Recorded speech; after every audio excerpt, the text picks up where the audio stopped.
اتنی پھیل جائے گی کہ حیا کسے کہتے ہیں لوگ اس سے ناواقف ہوں گے.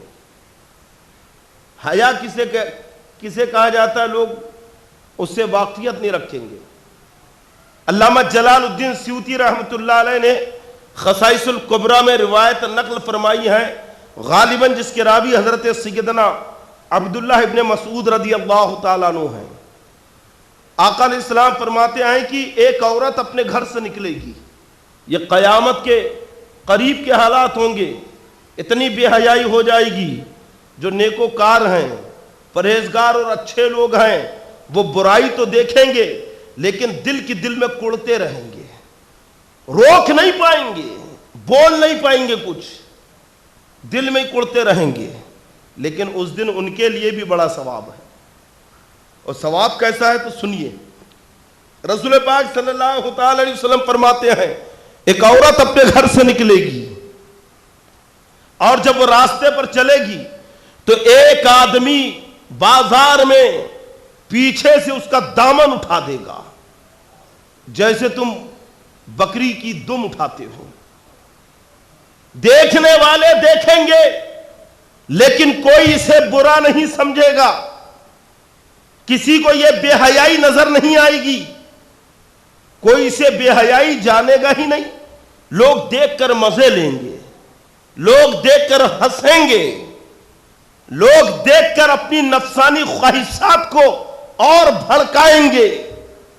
لیکن ایک بندہ مومن دور کھڑا ہوگا اور وہ دور کھڑا ہو کر اپنے قریب والوں سے کہے گا کاش اس عورت کے گھر والے اسے اپنے گھر میں رکھتے، اس عورت کے گھر والے اسے چار دیواری میں رکھتے، یہ باہر نہ نکلتی اور آج اس کے ساتھ یہ سلوک نہ ہوتا.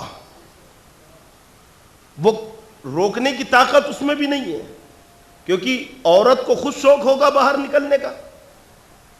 عورتیں خود باہر نکلیں گی، لڑکیاں خود باہر بے پردہ ہو کے نکلیں گی، اور جو بے حیا لوگ ہیں وہ مزے لیں گے، بے حیا لوگ موج کریں گے. لیکن جو دیندار اور اچھے لوگ ہیں وہ روک نہیں پائیں گے. روک کے بتاؤ کسی لڑکی کو، دیکھو کیسا منہ پہ آتی ہے آپ کے، روک کے بتاؤ کسی کو، کہیں دیکھ لو آپ اور اسے شریعت کا سبق پڑھاؤ، کیسا جھومتی ہے منہ کو. یا اس کے ماں باپ کو شکایت کرو، دیکھو کیسا ماں باپ آپ کی ہی پریڈ لیتے ہیں. اولاد کو کچھ نہیں کہیں گے، ماحول اتنا خراب ہو گیا ہے. ہمارے بچے تو بہت سیدھے ہیں، ہماری بچی تو بہت سیدھی ہے، اور جب یہ سیدھا پن دکھاتی ہے نا تب سر پیٹتے رہ جاتا ہے، تب سوچتا ہوگا کہ یار مجھے مان لینا تھا، نہیں آنا تھا بچوں کی باتوں میں.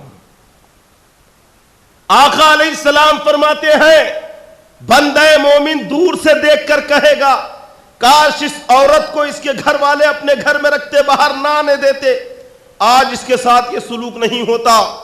تو اس دن کون فرما رہا ہے؟ مخبر صادق، امام الانبیاء، ساری کائنات کے تاجدار، احمد مختار، رسول اعظم صلی اللہ تعالی وسلم فرما کے ہیں کہ اس دن اتنا کہنے والا بھی میرے صدیق و عمر کی طرح ہوگا. اور اسی کے تحت ایک حدیث ہے کہ اتنا کہنے والا بھی جو ہوگا، اتنی حیا رکھنے والا بھی جو ہوگا، اسے میرے 50 صحابہ کا ثواب دیا جائے گا، 50 صحابہ کا ثواب ملے گا. آج حالات اور ماحول یہی آپ دیکھ لیجئے، بچیاں ٹی شرٹ اور جنس پہن کے باہر نکل رکھی ہے. بات اگر ہم اٹھائیں تو دوسروں کا سہارا لے کر اپنی ہی قوم کے ذمہ داروں کی زبانیں بند کی جاتی ہیں کہ عورتوں کی آزادی پر پابندی لگا رہے ہو. عورتوں کو کیا آزادی سے جینے کا حق نہیں ہے؟ تو کیا عورتوں کو زنجیروں میں باندھ کے رکھا جا رہا ہے؟ عورتوں کو کیا قید کیا جا رہا ہے؟ ارے آزادی کا مطلب یہ نہیں ہے کہ بے حیائی کے ساتھ میں غیر لڑکوں کے ساتھ گھومتے رہے. آزادی کا کیا یہی مطلب ہے کہ بوائے فرینڈ بنا کر پارکوں اور گارڈنوں میں بیٹھے رہے؟ آزادی کا کیا یہی معنی اور مطلب ہے کہ غیر لڑکوں کے ساتھ آدھی آدھی رات تک باتیں کرتے رہے؟ آزادی کا کیا یہی مطلب ہے کہ فحاشی اور بے حیائی کا ننگا ناچ ناچے؟ آزادی کیا ہے تمہارے نزدیک؟ آزادی کسے کہتے ہیں؟ ارے اسلام نے جو حقوق عورت کے رکھے ہیں، قسم خدا کی پوری دنیا میں کوئی دھرم کوئی مذہب اتنے حقوق عورتوں کو نہیں دیتا ہے۔ ارے ہر صورت میں عورت کی عزت اور قدر کی گئی ہے، ہر صورت میں عورت کا مقام بلند کیا گیا ہے۔ اگر کسی کے یہاں لڑکی پیدا ہو جائے تو رسول پاک صلی اللہ علیہ وسلم فرماتے ہیں اس کی اچھی طرح سے پرورش کریں، اسے اچھا ادب سکھائیں اور اچھے گھرانے میں اس کی شادی کر دے۔ جو ایسا کرے گا وہ جنت میں میرے قریب ہوگا۔ اور وہی لڑکی بڑی ہو گئی، اب کسی کی بیوی بن گئی تو حکم یہ ہے کہ بیوی کے حقوق ادا کرو۔ بیوی نیک اگر رہی، متقی پرہیزگار رہی اور شوہر کی خدمت کرتی رہی تو بیوی کی بھی مغفرت ہے اور شوہر کی بھی مغفرت ہے۔ تو گویا اگر وہی بچی جب تک بچی ہے تو باپ کے لیے مغفرت کا ذریعہ ہے، اور وہ بچی بڑی ہو گئی، جوان ہو گئی تو اب شوہر کے لیے مغفرت کا ذریعہ ہے، اور وہی بچی جوان ہو کر بڑی ہو گئی تو اب اپنی اولاد کے لیے مغفرت کا ذریعہ ہے کہ اللہ نے ماں کے قدموں کے نیچے جنت رکھا ہے، اللہ نے ماں کی رضا میں اپنی رضا رکھا ہے۔ تو اسلام نے جو مقام عورتوں کو دیا ہے کہ اگر بچی ہے تو ماں باپ کے لیے مغفرت کا ذریعہ ہے، جوان ہو گئی تو شوہر کے لیے بخشش کا ذریعہ ہے، اور بوڑھی ہو گئی تو اپنی اولاد کے لیے مغفرت کا ذریعہ ہے۔ مسلمانوں، ہمیں اسلام کے دائرے میں زندگی گزارنا ہے، دنیا والوں کو دیکھ کر نہیں، دوسری قوموں کو دیکھ کر نہیں جینا ہے، نہ ان کی جھوٹی فریبی باتوں میں مبتلا ہونا ہے۔ یہ دیکھو قرآن و حدیث کا حکم کیا ہے، تم یہ دیکھو اللہ کا فرمان کیا ہے۔ آج باپ کو خود شوق ہے اپنی جوان بچیوں کو جنس پہنا کر بازار میں گھمانے کا۔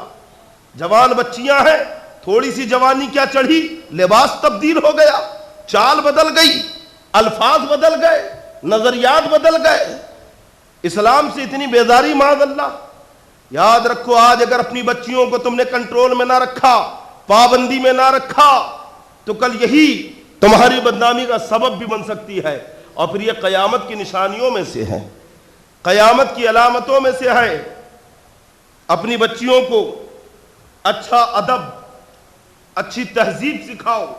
سیدہ فاطمہ الزہرا رضی اللہ تعالیٰ عنہا کی سوانح انہیں بتاؤ کہ فاطمہ الزہرا کی زندگی کیسی گزری ہے۔ حضرت عائشہ صدیقہ رضی اللہ تعالیٰ عنہا کا کردار بتاؤ، حضرت رابعہ بصریہ کا کردار بتاؤ کہ کیسی پاک خاتونیں گزری ہیں۔